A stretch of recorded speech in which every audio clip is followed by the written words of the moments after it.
కాంట్రాక్టర్లు వైసీపీ మత్తు నుండి బయటకు రావాలని ఇరిగేషన్ పనుల్లో దోపిడీ చేద్దామనుకుంటే కూటమి ప్రభుత్వంలో కుదరదని గుడివాడ ఎమ్మెల్యే వెనిగండ్ల రాము అన్నారు.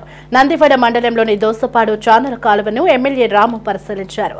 నెహ్రాలి డ్రాప్ నుండి ఇలుపర్రు రెగ్యులేటర్ కింద వరకు రైతులు అధికారులతో కలిసి ఆయన ద్విచక్ర వాహనంపై పర్యటించారు.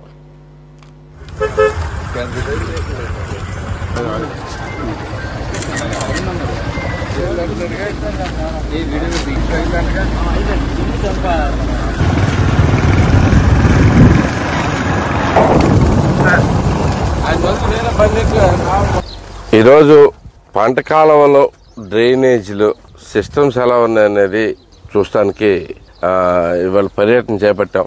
రైతులందరితోనూ కలిపి చాలా దారుణమైన పరిస్థితులు నెలకొని ఉన్నాయి. బేసిక్గా ముఖ్యంగా ఈ దోసపాడు కాలువ చాలా దారుణమైన పరిస్థితిలో ఉంది.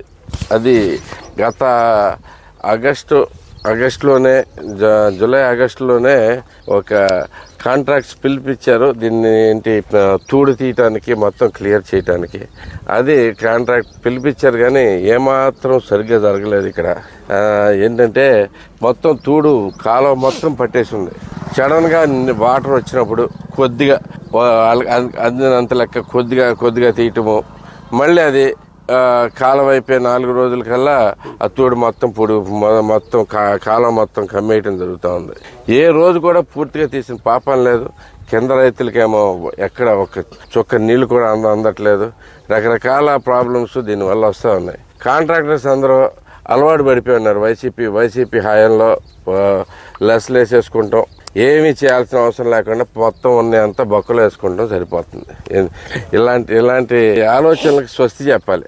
ఎట్లయినా కానీ కాంట్రాక్టర్స్ అందరికీ సరిగ్గా బుద్ధి చెప్పి ఈ మొత్తం చూపించేట్టుగా చేయాలని చెప్పేసి కోరుకుంటున్నాను. ఇప్పుడు మా నీటి సంఘాలు వచ్చినాయి కాబట్టి ఈసారి చంద్రబాబు నాయుడు గారు చాలా గొప్ప పని చేశారు. నీటి సంఘాల అధ్యక్షులు ఎన్నుకుని ఇప్పుడు వీళ్ళు ఎన్నుకుంటం వల్ల మనకి చాలా ఉపయోగాలు ఉన్నాయి.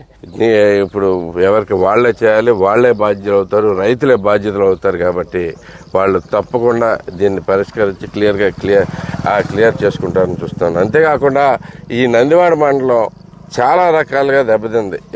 ఈ మొన్న జరిగిన వరదల్లో అంటే ఈ రోడ్డే చూస్తా ఉన్నాం. ఈ ఇలపర్రు రోడ్డు అసలు చాలా అంటే దీని మీద నుంచి నీళ్లు అట్నుంచి ఇటెళ్ళి గట్లు తెగిపోయి ఉన్నాయి. ఇప్పుడు చూస్తే పరిస్థితి చాలా దమనీయంగా ఉంది. ఈ కాలం మోడర్నైజేషన్ చేయాల్సిన అవసరం కూడా ఉంది. దాని మీద కూడా తప్పకుండా ప్రభుత్వంతో మాట్లాడి ఎలా అయినా కానీ ఈ కాలువల మోడర్నైజేషన్ కూడా చేసేటట్టుగా ట్రై చేద్దామని చెప్తున్నాను. ఎందుకంటే గట్లు తెగిపోయి ఉన్నాయి, గేట్లు తెగిపోయి ఉన్నాయి. ఈ బాధలతో పాటు ఈ తూడు అనేది అసలు తీయటమే మానేసి డబ్బులన్నీ జేబులు వేసుకుంటంతో చాలా దుర్మార్గమైన పరిస్థితులు ఎదుర్కొన్నాయి. ఇవన్నీ చూస్తూ ఉన్నాం. వీటి మీద వెంటనే తగు చర్యలు తీసుకుంటాం. తప్పకుండా రైతులందరూ కలిపి మళ్ళీ ఈ కాలువల సిస్టమ్ని బాగు చేసుకుంటామని చెప్పేసి తెలియజేసుకుంటాం.